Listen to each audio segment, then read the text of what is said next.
Yan, so that's day one by one. Good day to all the Wallastics, Plastics, and Apples out there. Kamusta na po kayo? So this is Epalastic and we're back to our program here. This is me. Pasensya na po at nagkaroon ng matinding technical difficulties. Naghang na naman yung aking laptop, kaya kailangan mag-restart. So we are 2 or 3 hours delayed sa ating program. Nako. Kailangan ko palang i-update ng ating topic. Kailangan po So balik po tayo sa usapang politics. Last year pa yung huli natin naging discussion about it. At ang pag-uusapan natin ay, kaya mababasa nyo naman.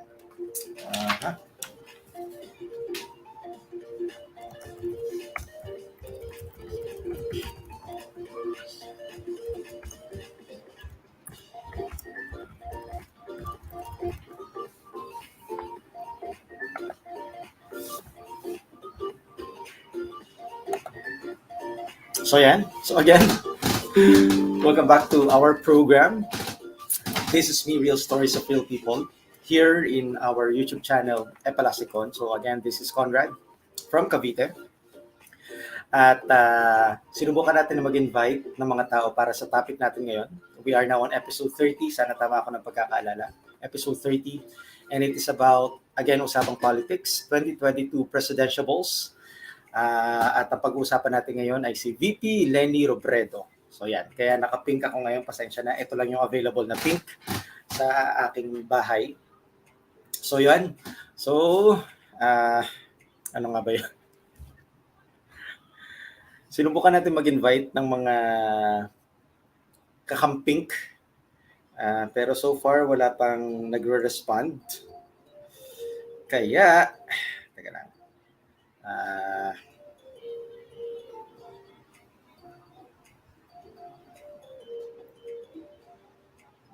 Gagawin ko.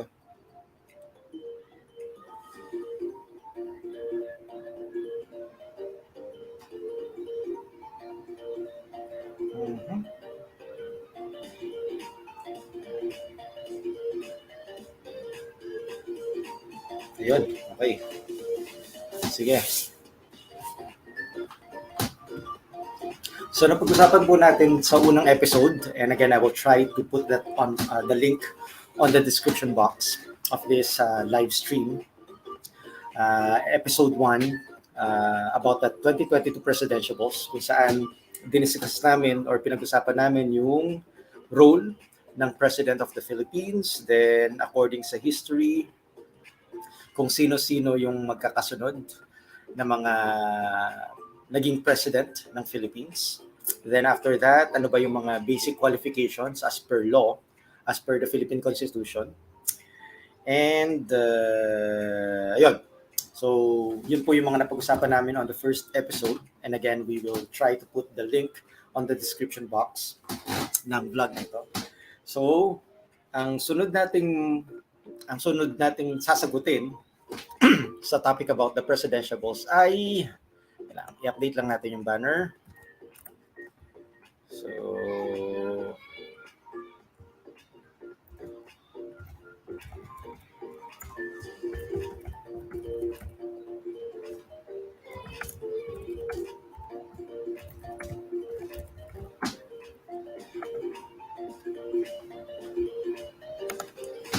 So yan, ang hirap, hindi ako sanay na mag-solo show. Dito sa programa na to, this is me, normally may mga kasama akong co-hosts, pero may mga schedules po sila at busy sa kung ano-ano mga bagay-bagay. So yan, so again, our topic for today is 2022 Presidentiables, at ang ibibida natin ngayon or susubukang ibida ngayon ay si VP Leni Robredo. So magpunta na tayo directly to the candidate background base sa aking mga nakita sa internet. So yan. Ang hirap pala ng solo show. Kasi ikaw rin yung technical. So kailangan mong ayusin. Teka lang po .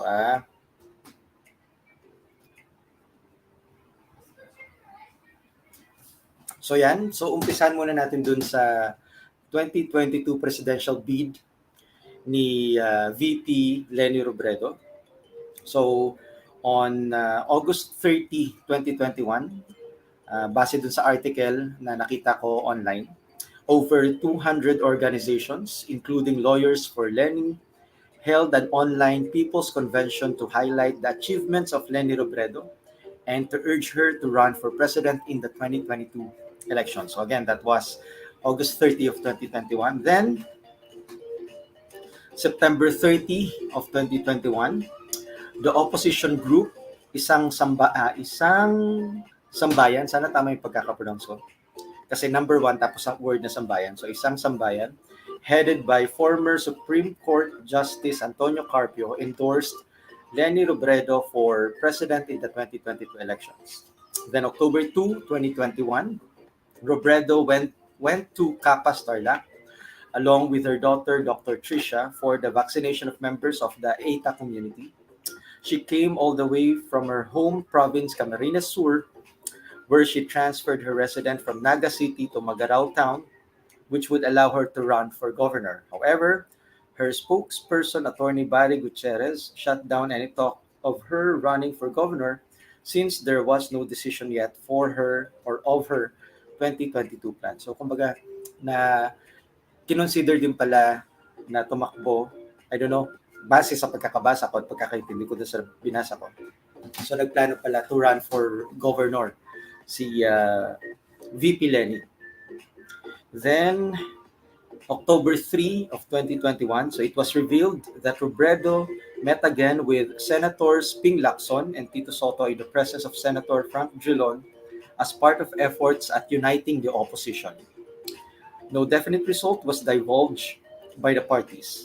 There have been reports on social media that Leni Robredo has already accepted the nomination of Isang Sambayan, but formal announcement will be made on October 5, the same date when she announced her candidacy for president in 2016 and for congresswoman in 2013. Okay. So yan, so kung hindi ako nagkakamali, kasi pinanood ko po yung Jessica Soho special about the presidentiables or the presidential interview. At parang may nabanggit doon si Senator Lacson na may kumausap sa kanya na one of the yung tatakbo rin for president, and I believe, pero hindi pinangalanan ni Ping Lacson. So I believe ito yun, yung bagay na yun, na it was the team of Leni Robredo na kumausap sa kanila, Ping Lacson Soto tandem. And sinabi ni Ping Lacson during that time na parang hindi sila nagkasundo sa kung ano yung goal, na iba yung intention ng partido ni Leni sa partido nila, kaya hindi natuloy yung pag-unite nila sa opposition. Then October 6, 2021, Akbayan Party List, whose members include former Congresswoman Eta Rosales, Senator Risa Hontiveros, and Dinagat Governor Kaka Bagao, endorses Leni Robredo for president. Then, October 7, 2021, Robredo officially announced her campaign for President of the Philippines the day she filed her certificate of candidacy before the Commission on Elections as an independent candidate, despite her being the party leader of the Liberal Party of the Philippines. Hours after the announcement, a source from Robredo's camp revealed that she had selected Senator and Liberal Party President Francis Pangilinan as her running mate. So hopefully magkaroon pa ng time para ma-present din namin sa inyo yung mga vice presidentiables. Pero for now, we are focusing on the presidentiables. So we started last year, and I'll try to put the link also on this live. We started with Isko Moreno, then followed by BBM. So ngayon po, ang pangatlo sa listahan namin ay si Leni Robredo. So to follow, si Ping Lacson at si Manny Pacquiao. Hopefully, magawa po namin yun. Then, ano pa ba dito?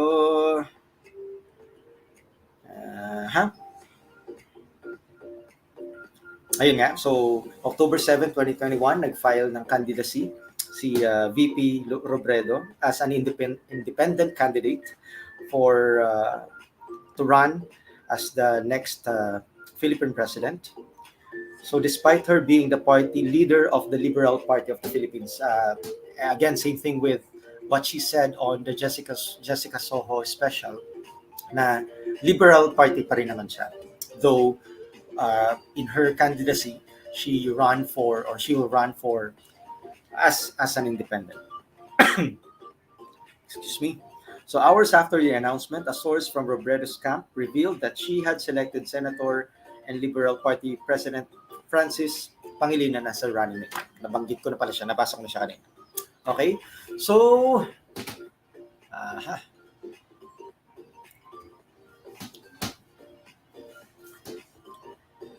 where am I?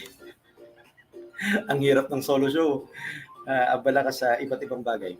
Anyway, so konting background muna about VP Leni. So she was born April 23, 1965.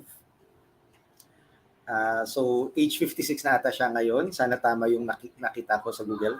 Hindi ko siya makalculate ngayon kung ilang taon na siya. So in Naga, Camarines Sur, Philippines. So ang kanyang asawa ay si late Jessie Robredo. At meron silang 3 anak according dun sa nakita ko sa internet. So ang mga anak niya ay sina Jessica Marie or Aika Robredo, an executive assistant at the Office of the Civil Defense. So yan po yung nakita ko sa Google, and to those who will be watching this or who are watching now, pakicorrect nyo lang po yung mga information na nakita ko online. Baka fake news yung aking napagkuhanan. Then yung pangalawa natin ay si Janine Patricia or Trisha Robredo, a licensed physician and was a UAAP basketball sideline reporter for the National University. And Jillian Therese Robredo, currently studying biomolecular science. So yun po yung 3 anak, tatlong babaeng anak ni VP Robredo at ang kanyang asawa, the late Jessie Robredo. So yan. So Leni Robredo is a Filipino lawyer, politician, and social activist.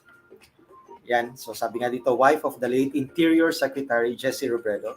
So in the vice presidential election, Robredo defeated Bongbong Marcos by a narrow margin of 263,473 votes.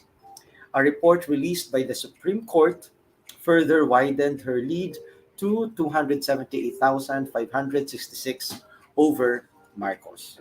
So during the COVID-19 pandemic, the Office of the Vice President under Robredo provided free shuttle services for pandemic frontline workers, swab tests, telehealth services, and raised funds for relief operations across the country. Robredo is the second woman to serve as Vice President of the Philippines after Gloria Macapagal Arroyo, and the first Vice President from the Bicol region. On August 1, 2016, Robredo was awarded the Honorary Outstanding Woman Award of the Year 2016 by the Thai government, coinciding with Thailand's Women's Day, for her work and advocacy in women empowerment and gender equality. So under her leadership, the Office of the Vice President, or OVP, also received the ISO 9001 or the 2015 certification for the office's quality management systems. So she was the first of 3 children born to Naga City Regional Trial Court Judge Antonio Herona. So that si Antonio Herona, yan po yung tatay niya, 1933 to 2013, and Salvacion Santo Tomas, 1936 to 2020. So yun po yung kanyang mga magulang, si Judge Antonio Herona and Salvacion Santo Tomas. So yan yung family background of Leni Robredo. And what else can we find here? So Leni Herona, yun yung pangalan niya syempre nung pagkadalaga, attended the Basic Education Department of Universidad de Santa Isabel in Naga, graduating from elementary school in 1978 and from high school in 1982. She earned her degree in economics from the University of the Philippines, Diliman in 1986 and proceeded to study law at the University of Nueva Cáceres, graduating in 1992. And she passed the bar exams in 1997. So, yun naman yung educational background ni Leni Robredo. So, Leni Robredo. Ayan. Kakamali pa ako ng pag-pronounce ng kanya apelido. So, yan. So, early career. So, yan. So, since sa pag-usapan na natin yung educational background ni VP Leni, so proceed naman tayo sa kanyang early career. So, a researcher for the Bicol River Basin Development Program, or BRBDP, where she met Jessie Robredo. Okay. So passed the bar on her second attempt and served in the Public Attorney's Office. Former private human rights lawyer, founded the Lakas ng Kababaihan ng Naga Federation, an organization that provides training and livelihood opportunities for women, and that was in 1989. Then from 1998 to 2008, Robredo became the coordinator of Sentro ng Alternatibong Lingap Panligan or Saligan, Sentro ng Alternatibong Lingap Panligan, a Naga-based alternative legal support group. Saligan's work aimed to encourage young legal professionals to take on leadership roles and involved visiting distant rural communities to provide legal services to residents who would otherwise have little or no access to such services, as well as conducting legal advocacy by proposing amendments and new laws based on the needs of these marginalized communities. Later, the group's focus shifted to include helping rural women to acquire capital in order to participate in competitive markets. In 2012, Robredo was named the chairperson of the Liberal Party in Camarines Sur. So yan. Kaya siguro nabanggit niya rin sa Jessica Soho interview na in public service, though sa politics, medyo short yung time niya compared to other politicians who will run for presidency. Pero in public service, yun yung malinaw na sinabi ni VP Robredo na matagal na siya in public service. And I think yung na-mention ko na early career ni Robredo will justify that. So, right after her graduation at school ay nag-serve na siya sa publiko. So next natin, 2013, congressional career. So, what can we read here? So she was known for being a strong advocate of the Freedom of Information Act and a strong supporter of the Bangsamoro Basic Law.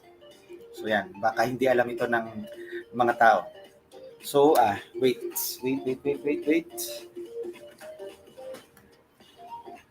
Subukan pala natin i-post yung ating program sa Facebook, baka sakaling merong mag-participate sa atin. So, ayan, tayo na ha. Ang hirap ng solo show tapos live pa. Ayan, parang first time ko ata na mag-live na solo. Anyway. So, ayan, tayo lang po And hopefully naririnig nyo naman yung background music para kahit paano may entertain kayo in one way or another. So, ayan.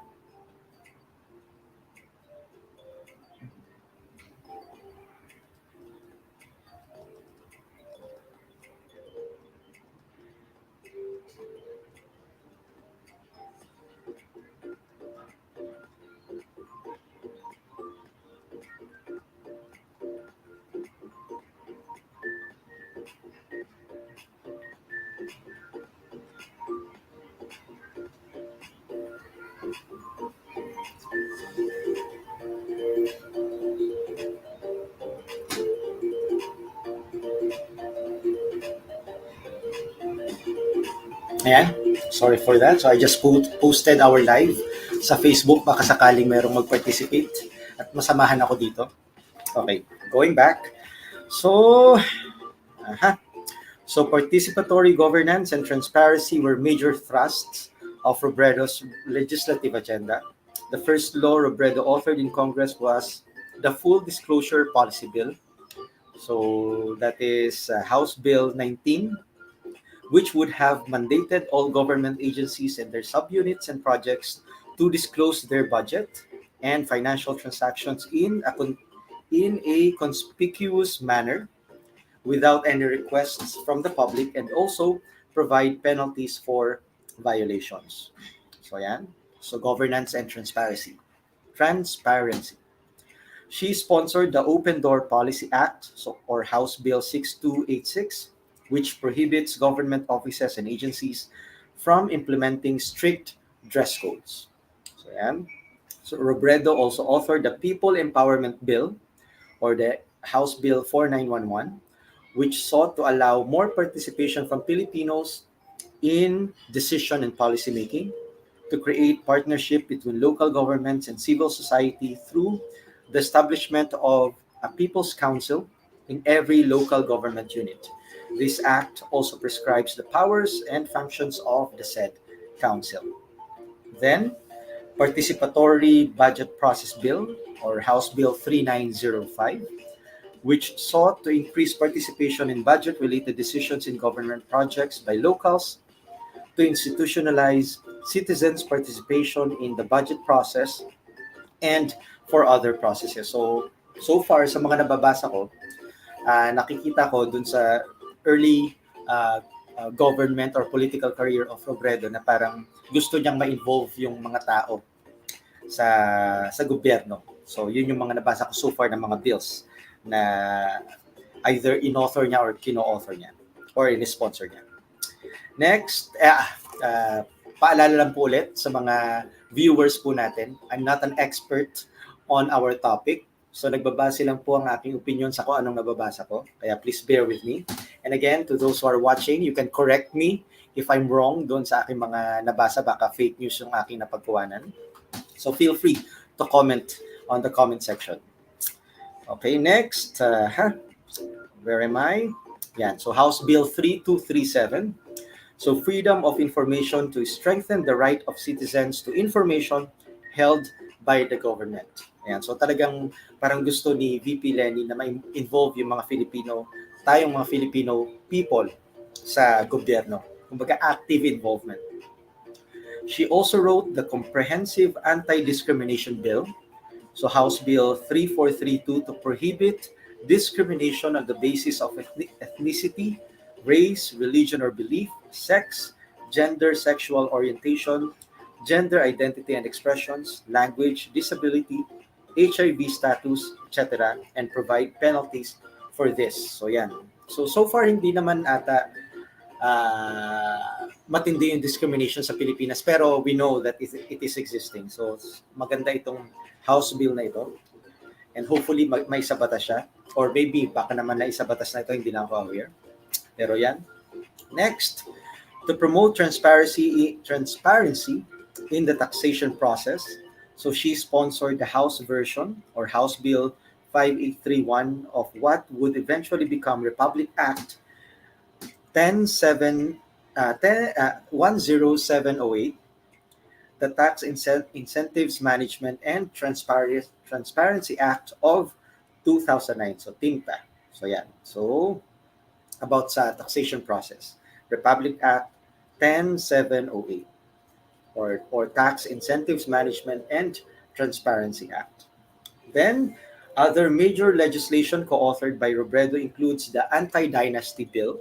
So I think it has something to do with the political dynasty, na isa sa mga concern nating mga sa gobyerno sa Pilipinas, isa sa mga concern. Pero kung maayos naman yung mga kasama dito sa political dynasty, then okay lang. Pero yun nga, karamihan kasi nang naririnig natin or naririnig ko na hindi maganda yung nangyayari with the political dynasty. Actually, this is a reality sa Philippine government. Even sa bayan namin sa Cavite, we have this concern na yung pamilya, so sila yung normally ang nasa posisyon, na which is understandable kasi nga ang iisipin mo na lang kung ikaw yung normal na mamamayan, gaya ko na normal na mamamayan, na parang yung tendency mo na isipin na since sila naman isang pamilya, so alam na nila kung paano papatakbuhin yung gobyerno. Kaya kumbaga hayaan mo na lang na sila yung maglaban-laban doon. Kasi mas alam nila Sila yung may resources, sila yung may pera, sila yung may connections and all. Ang importante lang is, hopefully, even ganun yung situation, ay gampanan pa rin nila kung ano yung responsibilidad nila as a politician. And again, that is public service na nagsiservisyo talaga sa mga mamamayan or sa mga sambayanan. So yan. Then, House Bill 4021, the Healthy Beverage Options Act, to regulate the availability of beverages to children in schools and for other purposes. She also co-authored the House version of the following laws: the National Children's Month Act or Republic Act 10661, enacted on May 29, 2015, declaring the celebration of the National Children's Month on November of every year. Yan. Pero hindi ko alam kung nasa-celebrate talaga ito. Pero hindi ako masyadong aware about this. So that is again the National Children's Month. Then the Charter of the Quezon City Development Authority or Republic Act 10646 lapsed into law on November 8, 2014. Then the Open High School System Act or Republic Act 10665 enacted on July 9, 2015, establishing and appropriating funds for the open high school system. And so it's about education naman. Then Republic Act 10638, extending the corporate life of the Philippine National Railways for another 50 years, enacted on June 16 of 2014. Then Republic Act 10707, amending the probation law of 1976, enacted on November 26, 2015, rationalizing and strengthening the probation system. So I don't know what that is. Actually, law is my, kumbaga parang isa sa mga iniiwasan kong subjects sa school or ayaw ko na subjects sa school. Pero kasama kasi talaga yun sa required subjects namin. I'm an accountancy student. At kasama rin po ito sa naging board exam namin. At ito yung lowest subject ko. Pero buti na lang, kahit yan yung lowest subject ko, business law and taxation, pasado pa rin naman siya. Lowest subject, pinakamababa, 65 yung rating ko. Pero at least sumabit siya na 65, kaya naipasa ko naman yung board examination. Yun, segue ko lang yung part na yun.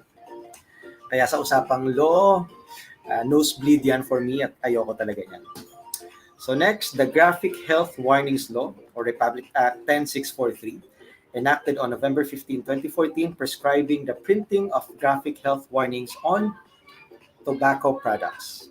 So yan. Then Republic Act 10655, decriminalizing, lalalim ng word, decriminalizing premature remarriages, enacted on March 13, 2015, and the Sangguniang Kabataan Reform Act of 2015 or Republic Act 10742, enacted on January 15, 2016, House Bill 5829, Act to declare the month of October as Breast Cancer Awareness Month.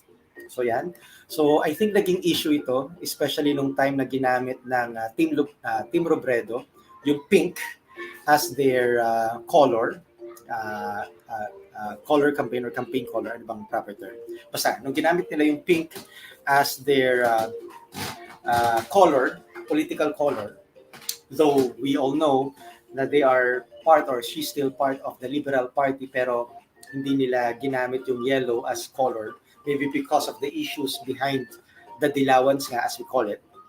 Kaya ginamit nila yung pink as their color at naging issue yan sometime last year, 2021, kasi nga merong mga nag-violent reaction na bakit ginagamit yung color na pink, which supposedly for breast cancer. Pero ngayon, nalaman natin, at alam ko lumabas din naman ito last year, na isa si VP Robredo, or during the time, Congresswoman Robredo, na nag-author nung bill na ito. So that is Breast Cancer Awareness Month na ginawa or ginagawa during the month of October. So isa si VP Robredo na nagsulat nung time na Congresswoman, women pa siya. Then in addition, Robredo was one of the many co-authors of the national budgets for the years 2014, 2015, and 2016. So yan po. Yan po yung naging congressional career ni VP Robredo. So that is again 2013 until 2015 or until 2016. Then vice presidency. So Robredo was sworn Robredo was sworn in as Vice President of the Philippines on June 30, 2016 at the Quezon City Reception House, which she had since used as her office. So, yeah. So ano naman yung mga nakita ko about her term during ano yung mga nagawa ni VP Robredo during her term. So 2016 onwards. So in 2016, and again, to those who are watching now, if ever mali po yung information na naibababa ko sa inyo, kasi ang mga information na nakuha ko is from the internet. So kindly correct, just message on the comment section para at least may tama yung mga information na ibinabato ko sa inyo. So 2016, on July 7, Duterte called Robredo during a press conference to offer her the cabinet position of the head of the Housing and Urban Development Coordinating Council, which Robredo accepted. On August 2, the government of Thailand bestowed upon Robredo the Honorary Outstanding Women Award of Southeast Asia. Yan yung nabasa ko sa inyo kanina. Mabinigyan siya ng award ng Thai government coinciding the Thailand's Women's Day for her work and advocacy in women empowerment and gender equality. So yeah, yun yung reason behind the award. Then August 23, non-governmental organization Filipina Women's Network or FWN, a non-government organization, bestowed on Robredo the Most Influential Filipino Women of the World Award. And in September 2016, after the onslaught of Typhoon Ferdy in Batanes, Robredo visited the island and brought emergency shelter assistance to the people. In the same month, Robredo met with Catholic Bishops' Conference of the Philippines or CBCP, President Lingayen Dagupan, Archbishop Socrates B. Villegas or Soc Villegas, Archbishop Soc Villegas, to discuss drug rehabilitation programs. So we all know that Archbishop Soc is very supportive and very public of his support to VP Leni. Yan, kaya nababash din si Archbishop Soc because of that. In October 2016, international aid agencies threw their full support behind the anti-poverty program of VP Leni Robredo, also known as Angat Buhay Program. So, isa ito sa alam kong programang finufront ni VP Robredo, especially with her campaign now for presidency. Joining a summit scheduled for the same month, where they partnered with the country's poorest local government units. The summit, known as Partnerships Against Poverty Summit, held on October 10, is a product of Robredo's twice-weekly visits to the poorest local government units or LGUs in her first 100 days as vice president. It has benefited 83,707 families across the country in its first year of implementation. On November 17, Robredo was bestowed the town's Tanglao Award for championing women's rights and empowering the marginalized, or as she coined, or ng mga supporter niya, yung mga laylayan ng lipunan. So tama ako ng pagkakaalala. Hopefully, tama ako ng pagkakaalala about that. Then, 2017, during the Marawi crisis, alam ko na-discuss din ito or naitanong din ito during the Jessica Soho presidential interview, she organized donations and directed relief operations for the victims. She then visited wounded soldiers in Iligan to give support and contributions. Robredo called for unity as government troops engaged in a firefight against the Maute group in Marawi. Sana tama yung pagkaka-pronounce ko doon. Maute or Maute? Maute. Mukhang Maute ata.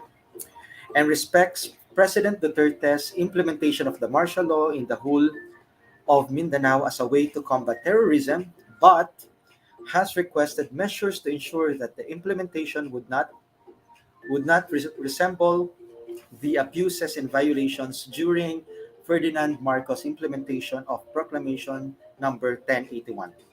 She also questioned the coverage and prolongation of the implementation and called on members of the Congress to review and validate the implementation as a constitutional duty.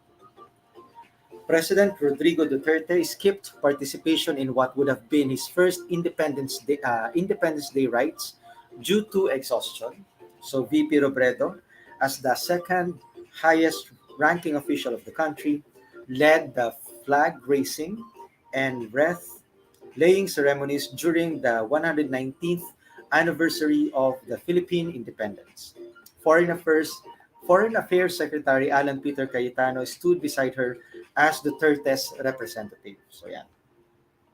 So again, I'm discussing or relaying to you yung mga nakita ko sa mga 2017 highlights or achievements of VP Robredo. In October 2017, the Senate increased the 2018 budget of the Office of the Vice President by 20 million, which was allotted for the Vice President's Angat Buhay program. In the same month, Robredo called on fellow Filipinos to remember the 165 soldiers and police who gave their lives for the liberation of Marawi City. Robredo said her office was already preparing to help in the rehabilitation of Marawi City, primarily through its flagship anti-poverty program. And again, as I mentioned earlier, nabanggit niya ito during the interview ni Jessica Soho na even before the Marawi siege, nandun na sila, present na yung kanilang team, especially with the Angat Buhay program. So, yun. Kaya kumbaga parang pinagpatuloy lang ng Team Robredo yung kanilang mga projects, especially to help rehabilitate the Marawi City.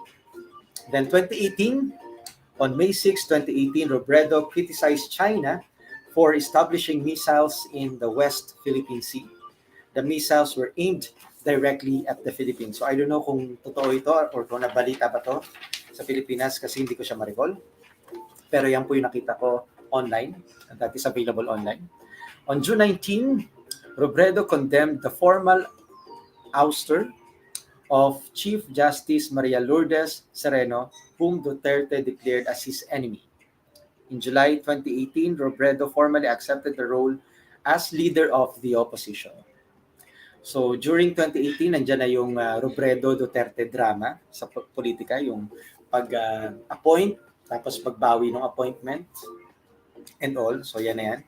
Nag-start na yan ng 2018. Then the ousting of fake news. So laganap na rin yung fake news by then.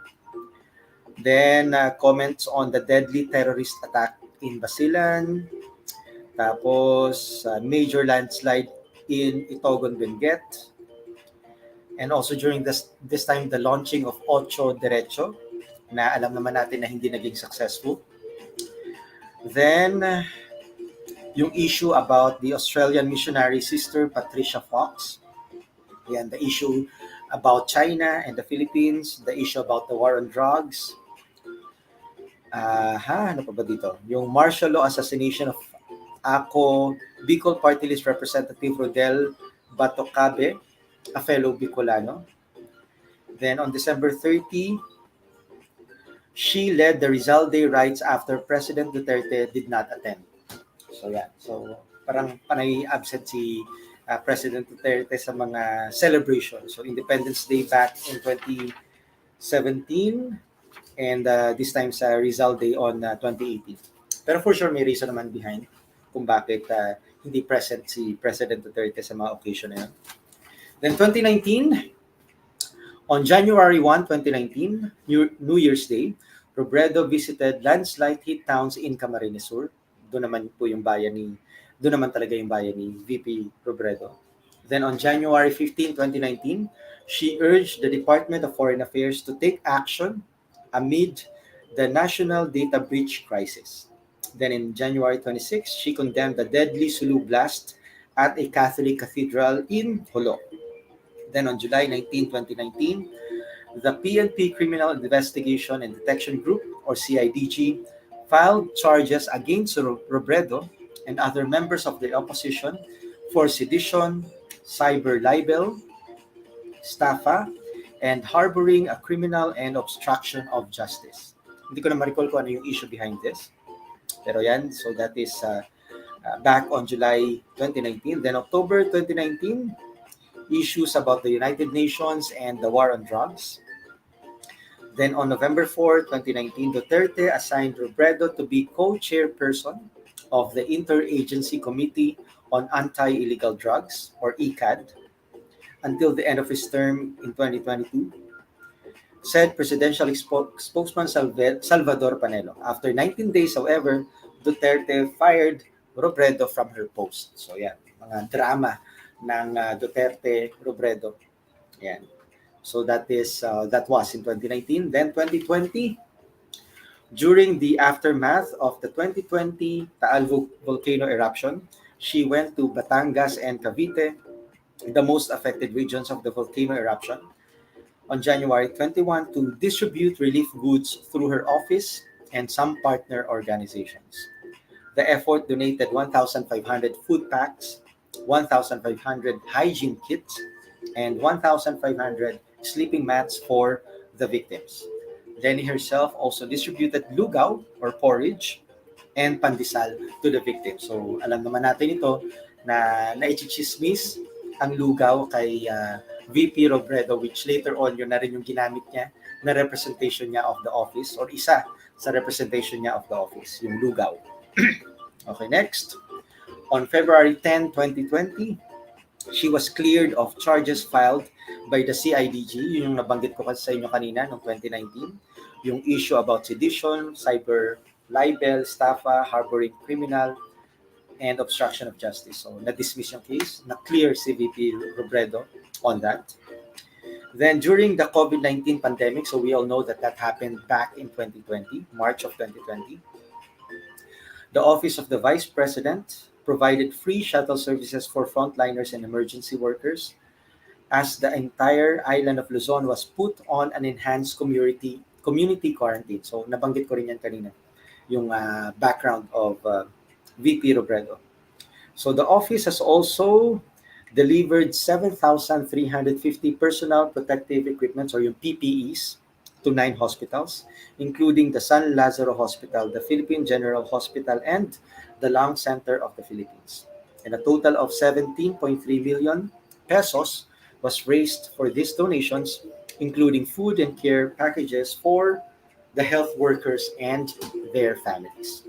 So yun po yung mga highlights ng mga nagawa ni VP Robredo back in 2020. Then this last year, 2021, on February 16, 2021, the PET or PET unanimously dismissed Bongbong Marcos' electoral protest against VP Leni Robredo. So yung again issue about the win of VP Robredo. So mga achievements or projects as Vice President, effective and timely pandemic response. So vaccination of drivers in partnership with local governments, distribution of testing kits, PPE, face masks, and food packs on a daily basis since the pandemic started, then housing projects, and computer learning hubs. Then ano pa? Dormitory for frontliners and students, free transport for frontliners in Metro Manila and Metro Cebu, community e-commerce to assist public market vendors, and Bayanihan e-consulta. So I think it has something to do with the health practitioners. Yeah. Then social services to far-flung villages, o yung mga laylayan ng lipunan. So job training or trabaho to out-of-school youth in cooperation with the United States Agency for International Development, or USAID. Assistance to community and micro-entrepreneurs or entrepreneurs, ganun daw yung proper pronunciation. Highest audit rating from the Commission on Audit, or COA. Professionalization of the Office of the Vice President with the ISO certification na nabanggit ko kanina, yung ISO 9001 or the 2015 certification for the office's quality management systems. So yan. So yan po yung mga achievements niya as Vice President or the Office of the Vice President. At ano yung mga nakita kong advocacies or stand on issues So pro-transparency or freedom of information, which she religiously filed her statement of assets, liabilities, and net worth or yung SALN. So yan, palaging issue sa mga government officials natin, especially sa national government, yung tamang pagpa-file ng SALN or yung statements of assets, liabilities, and net worth. Then, anti-political patronage, uh, pro anti-political dynasty. At again, supported yan ng House Bill na isa sa isinulat niya. Then pro-drug rehabilitation for drug victims or of drug victims. And pro-same-sex unions. So yan. Then, proceed naman tayo sa mga issues na binabato sa kanya. So numerous fake news stories have been manufactured on Facebook, Twitter, YouTube, and other blog sites against Robredo after she won the vice presidency in 2016. The instances of slander against her multiplied further after she expressed her dissent against the deadly Philippine drug war of President Rodrigo Duterte, which opposition Senator Antonio Trillanes claims has killed at least 20,000 Filipinos. Robredo has demonstrated the falsehood of these statements against her. The majority of the fake news stories were fabricated by pro-Duterte bloggers, including those working under the Duterte government. Robredo has been a constant victim of memes and fake news articles since taking office in 2016, some of which she claims emanate from a Senate source. Dealing with this, she said, was a test of character. So yan. At syempre yung issue sa color, kung bakit hindi dilaw yung ginamit niya at pink. So yan, somehow nabanggit ko na yan kanina. So, yung issue behind that. Then, 3 universities have conferred Robredo with honorary doctorates. PUP, or the Polytechnic University of the Philippines, in 2015 gave her the doctor in public administration. Then the University of St. Anthony in Iriga, Camarines Sur, nabubulol pa ako, her home province, so 2017, Doctor of Humanities, and University of the Cordilleras, 2017, Doctor of Laws. So yan. Yan yung mga honorary doctorates. So nasa last part na ako ng aking mga nakita online. So yung patungkol ito sa Angat Buhay program ni VP Leni. So mga proyektong naihatid na Angat Buhay na programa ng OVP or the Office of the Vice President sa tulong ng mga volunteer na iba't ibang mga individual at organizations. So somehow parang napasadahan ko rin ito kanina. Free shuttle service para sa mga frontliners. Nakapasakay ng 11,429 na frontliners at stranded na mga pasahero sa Metro Manila noong March at 8,800 noong August. So, ang galing, no? Na-tabulate nila or na-track nila kung ilan yung mga naserbisyo nila. Then, free dorms or accommodations para sa mga frontliners sa loob ng Metro Manila, Albay, Bataan, Leyte, at sa Baguio City. Nakapag-house ng around 496 frontliners. Then Oasis Project, nakapagpatayo ng mga temporary shelters mula sa 25 na IKEA shelters, tama ba ng pagkakabasa, na i-donate para sa mga frontliners sa labas ng Lung Center of the Philippines, Quirino Memorial Medical Center, National Kidney Transplant Institute, Chinese General Hospital, Manila Doctors Hospital, at Office of Civil Defense.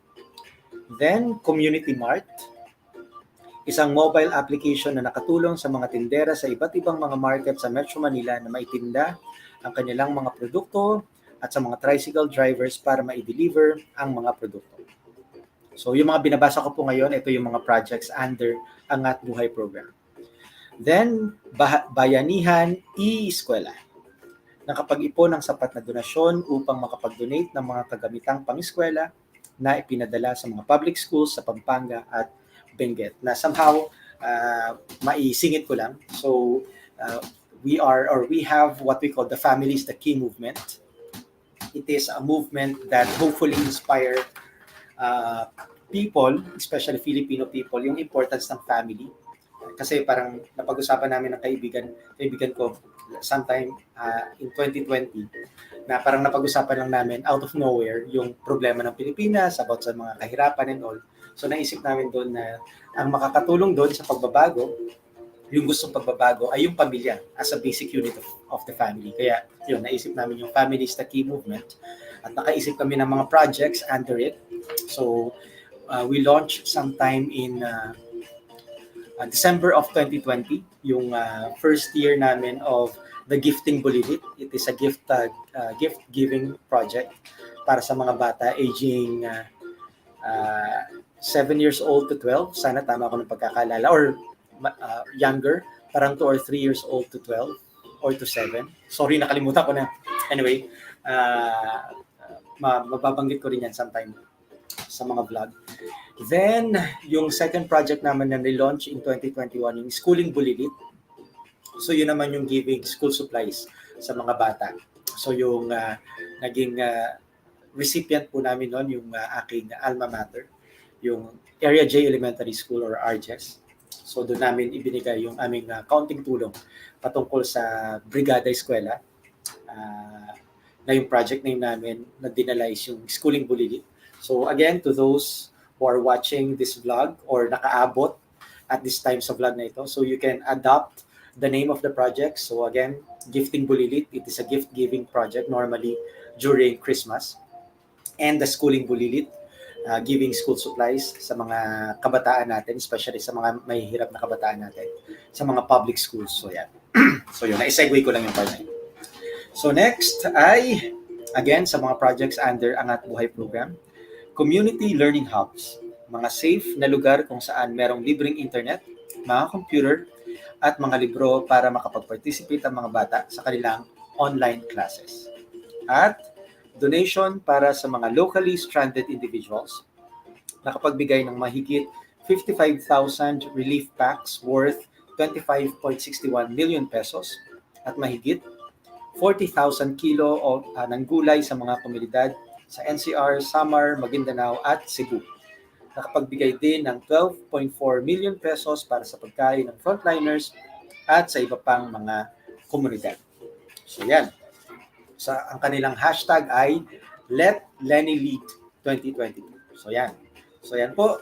Yung mga nakita ko online, a background about VP Robredo, ang kanyang educational background, ang kanyang public service and political career background as congresswoman, then vice president, at yung mga advocacies niya, standard issues, at mga issues na binabato sa kanya, at yung mga projects under the Angat Buhay Program. So yun po.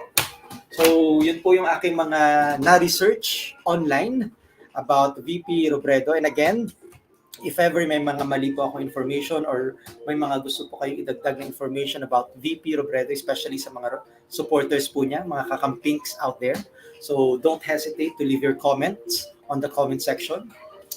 Sa mga bashers, if ever there is, you are free to comment on the comment section. Walang problema. We are very open to that. At tingnan lang natin, baka sakaling may mga nag-comment. Nag-comment sa atin sa post. Mukhang wala naman masyado. Ayan. So may mga in-invite tayo to join us, especially yung mga kakamping na mga kaibigan ko or mga kakilala ko na kakamping pero baka busy sila at hindi sa atin naka-join. So wala namang nag-react. So I think yun lang naman. Okay. Mukhang wala namang mga nag-comment. Wala rin sa Facebook. Wala rin ako nakita na reaction. Violent reaction man or what have you. Parang wala rin naman. Yes, wala rin naman nag-comment. So I think that's it. So almost 1 hour lang tayo sa ating programa ngayon. Wala akong mga co-host para sana magkapalitan ng opinion about it. Pero yan lang po yung ating mailatag about VP Leni. for her run for the vice presidential position. Sorry, for the presidential position. So, I think that's it. Yun lang po. Wala na akong maidadagdag pa. So, maraming salamat to those who are watching until now and to those who watch this or who are watching this on replay or who will watch this on replay. Maraming salamat po. So, that's it. Yan po yung ating topic for today, episode 30. Balik sa usapang politika dito sa This Is Me, Real Stories of Real People. And again, we discussed about the backgrounds of VP Leni Robredo. At yun nga pala, mai-segue ko na rin na kailan nga ba? Parang 2 or 3 days ago, nagsabi rin po yung aking community, the Couples for Christ, the International Council of Couples for Christ, na they are endorsing, kumbaga for the past 40 years, they are silent about politics and all, na wala silang ini-endorse. Pero first time po nila na mag-endorse ng sa politics. So, subukan ko pong hanapin yung endorsement. Teka lang ha. Basahin ko po sa inyo. Total, nandito na rin naman tayo. At para mandagdagan ko yung content ng ating napag-usapan, i-share ko lang sa inyo yung memo ng aking community, Couples for Christ International Council. So hopefully makisama yung aking signal at mabasa ko siya sa inyo. Ayan, taga lang po And again, sa mga nakakapanood dyan, if ever meron kayong gustong topic na gusto namin mapag-usapan, feel free to comment para subukan po namin maging content yung ibibigay nyo na topic if ever.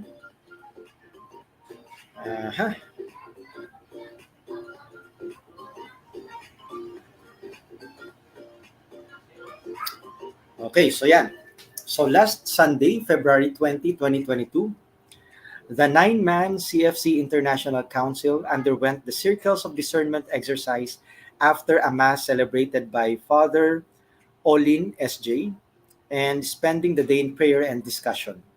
This pastoral letter is the outcome of the said weekend. May this pastoral letter serve as a guide to all CFC leaders and members as they undergo the same circle of discernment within their families and their household groups using the 5 points for discernment: karangalan, katapatan, kakayahan, karunungan, may takot sa Diyos. May the Holy Spirit be upon us all as we do our own circles of discernment. May the Lord Jesus bless the outcome of this exercise and may the Father's will be done. So sabi dito, note, original pastoral letter signed by all members of the CFC International Council was sent via email. E-signatures were removed for purpose of posting on social media. So yan. So babasahin ko po sa inyo or share ko sa inyo yung pastoral letter from the CFC International Council. So sabi dito, a pastoral letter from the CFC International Council, February 23, 2022. Our sacred right and duty as citizens. So, dear CFC family, in 2021, para po pala sa kaalaman nyo, si VP Leni, together with her husband, the late Jesse Robredo, sila po ay naging active member ng Couples for Christ. Pero ang tanong ko actually is kung after ba nawala si Jesse Robredo, kung nagpatuloy pa sila sa community life. Pero so far, sa mga napagtanungan ko, walang nakabalik sa akin na sagot. Pero hopefully, active pa rin sila sa community kasi parang isa yon sa tinitingnan ko na consideration. For us na member na community, na kung consistent ba na ginagawa mo yung, sinasabi mo na you are appreciating the community, na binago ka ng community, pero later on, hindi ka na pala active sa communities. Kumbaga parang malaking bearing yon sa atin. So, yun nga, as I mentioned, naging member po ng community, Couples for Christ, ang mag-asawang Robredo, pero hopefully, after the death of Jesse Robredo ay nagpatuloy pa rin sa community, si VP Leni at yung kanyang mga anak, and so far wala pa akong narinig about that. And again, to those who are watching this vlog or this live stream, if ever you know, kung may information kayo about that, just leave a comment kung active pa sila sa Couples for Christ. So going back, so our sacred right and duty as citizens. So dear CFC family, in 2021, our beloved community Couples for Christ celebrated our 40th anniversary. It was a milestone not only because of the length of our existence, but also because it marked the end of our first generation. We are reminded that when the second generation of God's people, led by Joshua, entered the promised land, it was not to live a quiet and peaceful existence, but rather to fight numerous battles and struggle to survive. Today, we face the first major battle of our second generation. Today, we stand at the crossroads of our life and mission, where our choice, will define us as a community and as citizens of our beloved country.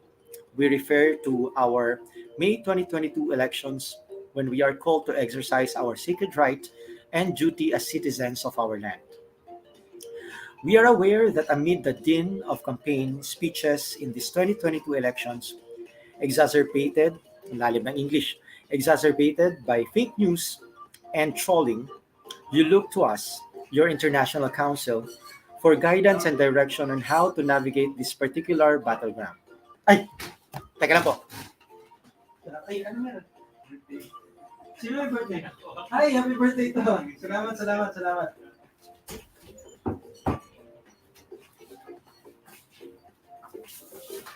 So yun na nga po, sorry. Birthday po ng aking kabahay. May binigay po sila na cake. So, shout out to Tito Ladjo. Ayan. So, happy birthday to you.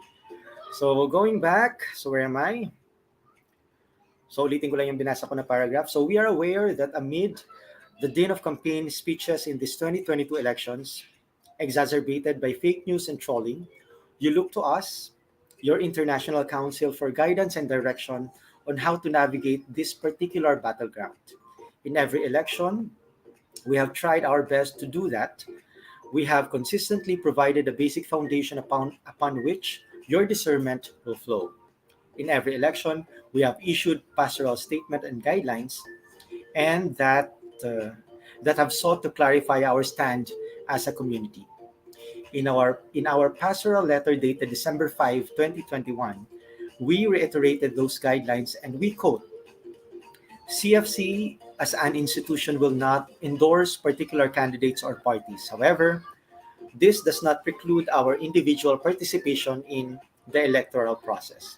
2, we will be guided by the admonition of our church leaders for participation in principled politics. This is what Bishop Broderick Pabilio echoed during our CFC-sponsored webinar on responsible Christian citizenship last September 28, 2021. Quoting from the pastoral letter of the Catholic Bishops' Conference of the Philippines, or CBCP, entitled Seek the Common Good, issued, ito ba yung kasunod? Baka mali ako. Ayun, ito yung kasunod siguro. Issued on January 28, 2019, he said that participation in politics for Christian lay people is not just to be limited to non-partisan involvement. Christians are also encouraged to engage in principled partisan participation. This means that they can campaign for good candidates as an exercise of their Christian faith. The new CBCP President, Bishop Ambod David, emphatically weighed in on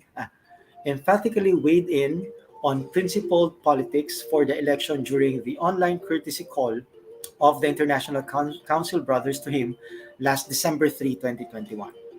Number 3, we are called to respect each other's opinions and preferences. At every opportunity, we shall relate in love and respect and care for one another.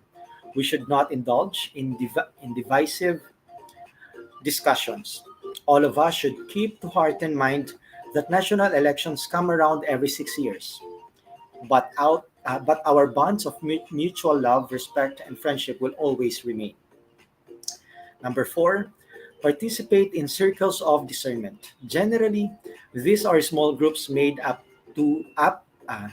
of 7 to 10 persons who may choose to come together to study relevant issues, examine each candidate's platform and professed values, go into deep prayer and reflection in order to form enlightened opinions that will guide their individual choices on the day of the election. Then, number five, support efforts for clean and honest elections, setting aside partisanship wherever practicable. Join independent accredited groups whose goals is to ensure that elections are clean, honest, and transparent. Like many of you who have already begun studying the qualifications of the presidential candidates to help you discern your choice, we in the International Council went through the Circle of Discernment, or COD process last Sunday, February 2022, so that we may be further guided in our reflection and study. We began our exercise with a celebration of the Holy Eucharist to set the activities solemn and sacred tone. We deemed as important to our discussion and discernment the following appropriate sections of our Vatican International Statutes granted to us in 2005.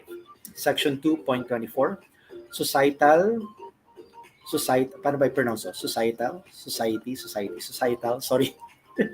Societal, National, Global Renewal. Couples for Christ in raising up holy Christian men and women likewise raises up responsible members of society and patriotic citizens of countries. Section 9.0, Couples for Christ as an agent of renewal within the Catholic Church. 9.42, Couples for Christ will conform to and support official and Orthodox Church teachings and stance on issues. 9.43, Couples for Christ is committed to the communication of the Catholic faith in all its integrity to its Catholic members. Then, ano bang kasunod dito? Kasi mukhang hindi sunod-sunod yung pagkaka-post. Okay, so I think, okay, page 2, page 3. Okay, next. Page 3 of the pastoral letter.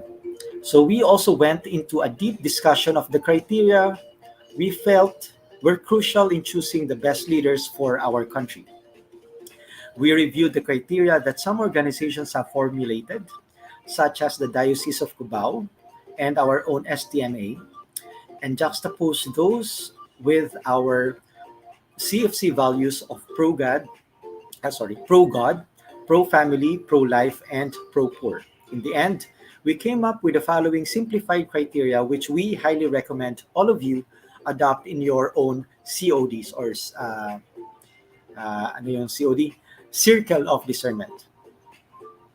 So, karangalan, our candidate must be honorable, meaning deserving of honor and respect, exhibiting honesty and good moral character, is fair and proper, not deserving of blame or criticism. 2. Katapatan. This encompasses many attributes: devoted, loyal, faithful, constant, genuine, truthful, honest, someone who walks the talk, who has integrity and moral authority. Then, kakayahan. The leader with kakayahan has the ability and capability to perform the task assigned, is competent. Karunungan. More than intelligence, the leader must be wise, capable of analyzing all aspects of a given situation and deciding for the common good. At may takot sa Diyos. More than God-fearing, the candidate must also be seen by action and not merely by word as God-loving. We began our discussion of the criteria on the premise and realization that there is no perfect candidate. At the end of our prayerful immersion and meaningful discussion, the members of the IC or International Council reached the decision to support the presidential candidacy of Leni Robredo. Those of you who have been with CFC for many years will realize that this is the first time the International Council is announcing its support based on individual IC member choices for a particular candidate. In stating its support for Leni Robredo, however, the International Council recognizes and acknowledges the God-given right of each and every member to make his or her choice. Thus, we are not imposing this decision on anyone. We recognize that the very essence of democracy is the freedom of everyone to express their own views, to make their own choices, and to demand, if not agreement, at least respect for their decisions. As has been our policy over the years, we do not and will not endorse candidates because we do not want to see CFC as an institution imposing block voting on the brethren. We arrived at our individual decision to support Leni Robredo after much prayer, discernment, and dialogue. So naka-emphasize po yung individual doon. So we expect you to do the same and go through the same process of discernment we went through. Should your decision differ from ours, we will respect your choice in the spirit of love and brotherhood that has characterized and will continue to characterize our being CFC. We ask only that we all remain faithful to our Christian calling and that we be actively involved in principled politics as our church teachers. We are one with our church in our desire to see only God fearing men and women in leadership positions who will lead us and the next generations into a free, progressive, and united Philippines. We reiterate that elections come and go, but our brotherhood and community life will remain for many more years to come. The noise of the campaign will cease, but the force of our love for each other and the depth of our shared mission will continue. Let us all exercise our sacred right because, in the face of the challenges our country now must overcome, this has become not just a privilege but our Christian duty. We believe our theme, Christ Heals. Yun po yung theme namin for this year. Is God inspired, not just for our community, but for our entire country. May God's healing grace be upon us all. So the CFC International Council, so nandyan po ang chairman po namin and President Jose S. Yamamoto. Then we have, the pastoral letter was also signed by Tito Michael Ariola, Joselito Arguelles, Raboni Francis Arjonillo, George Campos, Emmanuel Dalman, James Dio, Rudy Gaspilio, and Jose Tale. So yan po. So yan po yung pastoral letter of the CFC International Council. And also allow me to share with you yung isa sa nagustuhan ko kasi kung paano nag-react or nag-respond yung isang katito po namin. So allow me to read this to you. So it was posted by ako sana maalala ko. Isa pong kaibigan sa Eastern region ng bansang ito. Alex Vergara. So shout out Tito Alex Vergara. Sana tama ako ng pagkakaalala sa pangalan. So basahin ko lang po the way na pinost niya sa Facebook. So CFC endorses VP Leni Robredo. Warning, serious post. So naka-caps lock po 'yan. As a member of CFC-SFC, I respect the CFC International Council for this endorsement, and I am calling you out, my brethren who are not VPL or VP Leni supporters, to remind ourselves not to react violently that could ultimately lead us to get estranged from our beloved community. Remember that CFC is not a black voting religious group. We still exercise democracy with regards to our respective politics.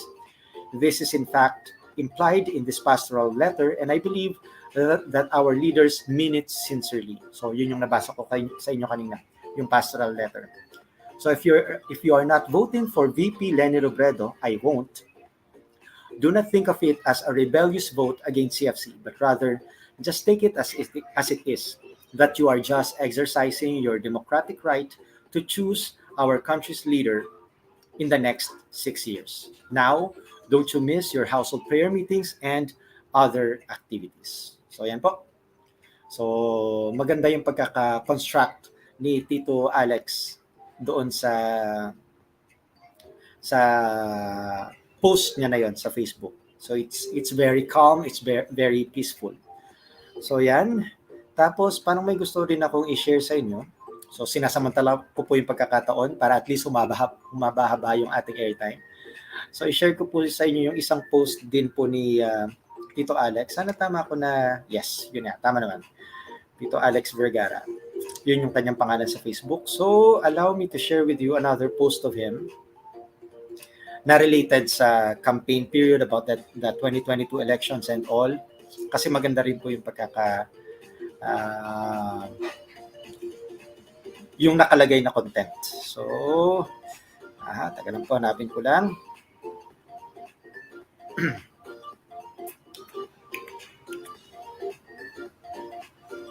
Nasan yun?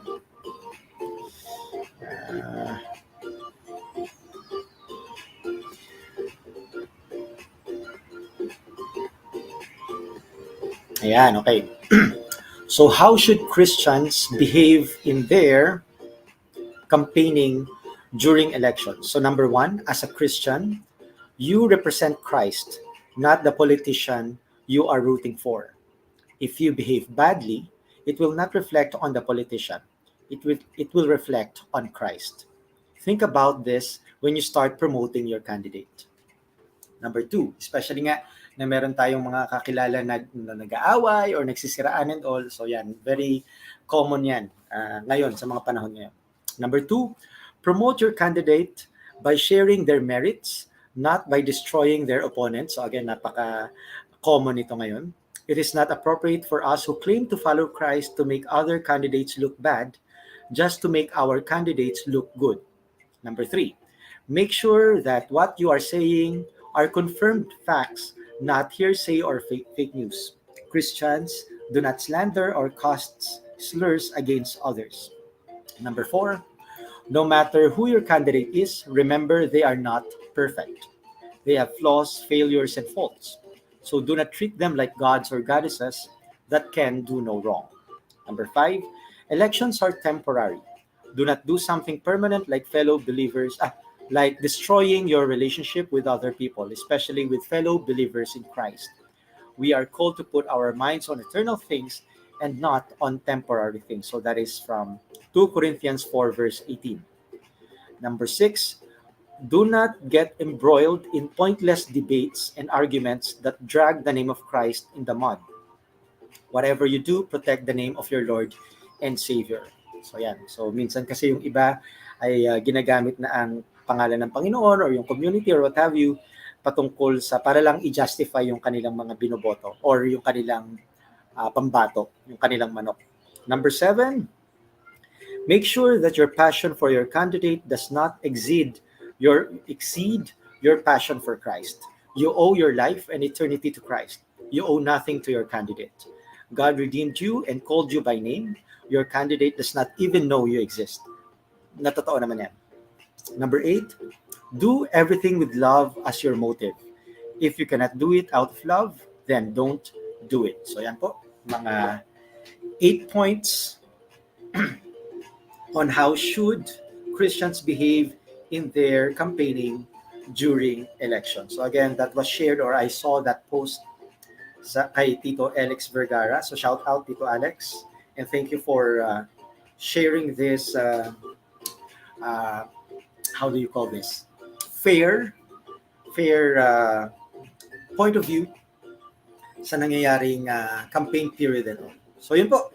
So I think marami na akong sinabi by my own. It took me more than 1 hour na ako lang nagsasalita. So that's it for me. So that is our again topic sa ating programa ngayon. This is me, Real Stories of Real People about the 2022 Presidentiables VP Leni Robredo. So again, feel free to comment on the comment section. At again, God bless to everyone. Hopefully, ay i-discern po natin mabuti whoever candidate we are supporting. I-discern natin mabuti, kilalanin natin mabuti. At God's willing, ay we make a stand on the vote that we will be making by May 2022. So that's it for me. So this is Epalastic, and God bless everyone. God bless to all the Balastics, plastics, and apples out there.